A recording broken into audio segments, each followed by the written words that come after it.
In this part, we shall be discussing two important theories of knowledge. As you can see,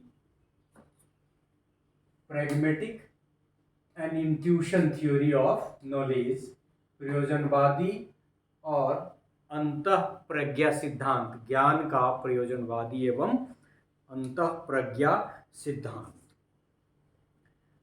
pragmatic philosophy या pragmatism से आप लोग सभी वाकिफ़ हैं और ये जानते हैं कि प्रैग्मेटिक फिलॉसफी किसी भी सुपर नेचुरल पावर को नहीं मानता। वो उस फिलॉसफी के केंद्र में मानव है, परिवर्तन है और मानव परिवर्तनशील है, इसलिए वो परिवर्तनशीलता की बात करता है और निश्चित रूप से उस दर्शन का असर इस रूप में इस पे होगा। जब भी आपको प्रैग्मेटिक फिलॉसफी ध्यान में रखना हो तो ये वाक्य ध्यान रखें कि man is important and since the needs aspiration the need of the knowledge of a man is always changeable, so change is permanent, change is absolute and everything must be understood in the light of the change. So the pragmatic theory holds the view that statements are true if they work successfully in practice. यदि व्यवहार में वो successfully उसको लागू किया जा सकता है कोई भी स्टेटमेंट, तभी वह ट्रू है. If an idea or principle is effective in organizing knowledge or in the practical affairs of life, then it is true. मतलब वही ज्ञान सत्य है जो जीवन के लिए उपयोगी है, जिसका उपयोग जीवन में प्रैक्टिकली कर सकते हैं, और ये जो तरीका है ज्ञान के ऑर्गेनाइजेशन का यही सही है, बाकी बहुत महत्वपूर्ण नहीं है. और यदि हम प्रैग्मेटिक फिलॉसफी की और बात करें तो ये मानता है कि किसी भी बात या विचार को सतही समझने के लिए उसके व्यवहारिक परिणामों की परीक्षा करना आवश्यक है. सतही नहीं मतलब सही. किसी भी बात या विचार को सही समझने के लिए उसके व्यवहारिक परिणामों की परीक्षा करना आवश्यक है. So whatsoever we can proof is knowledge according to this theory.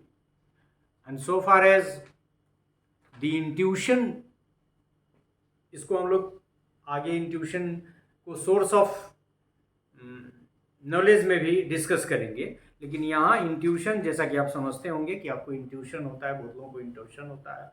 अब उस पर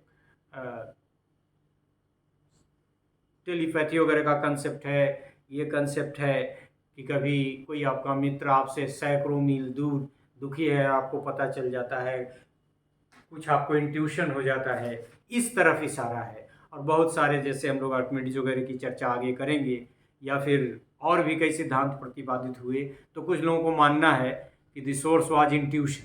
तो intuition as a source of knowledge में हम लोग और बात करेंगे. यहाँ सिद्धांत के तौर पे भी वही बातें हैं जो यह कहता है कि intuition refers to a mysterious and immediate inner source of knowledge apart from both perceptual observation and reasoning.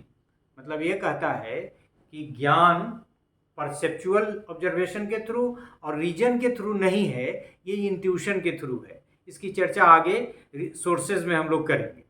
So again the term intuition has been used to designate generally accredited and immediate base of knowing, such as in immediate sensation or the immediate awareness we may have of some evidence or axiomatic truth. आपको कहीं से एक flash की तरह कोई idea आया knowledge का, and that is an example of this theory, that is intuition theory. This view varied so much in its definition that it sometimes become identical with some of the other theories of knowledge.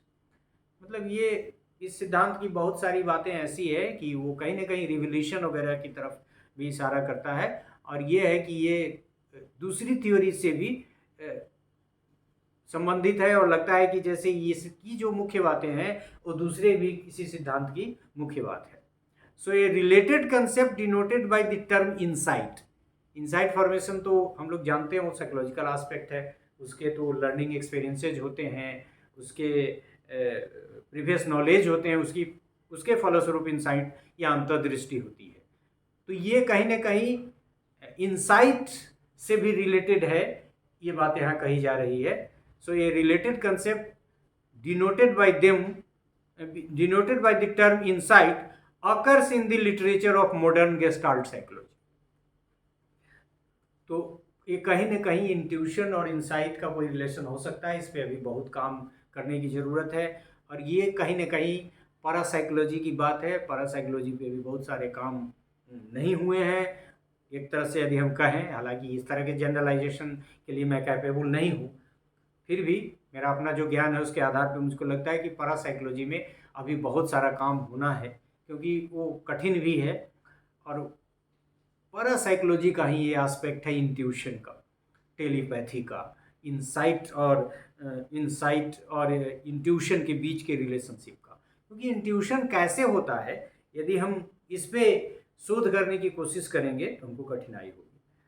और अंत में हम ये कहेंगे कि ये कहता है कि बिना तर्क किए, बिना अनुमान के ज्ञान प्राप्त करने की क्षमता की बात यह थ्योरी करता है कि intuition is a source of knowledge in which individual can generate knowledge, can find knowledge, can receive knowledge without reason and without the help of the sense experiences. इस स्रोत के बारे में कुछ नहीं कर सकते, क्योंकि अभी हमने कहा कि अब उसकी एविडेंस कम है, उसकी फाइंडिंग्स कम है, और चूंकि इन चीज़ों को हम देख नहीं सकते हैं, महसूस सिर्फ कर सकते हैं, तो इस पे और भी ज़्यादा विमर्श की ज़रूरत है। So this is all about this part of the lecture in which we discussed pragmatic and intuition theory of ये नॉलेज, ज्ञान के प्रयोजनवादी और अंतःप्रज्ञा सिद्धांत के बारे में हम लोगों ने जानने का प्रयास किया। So thank you very much.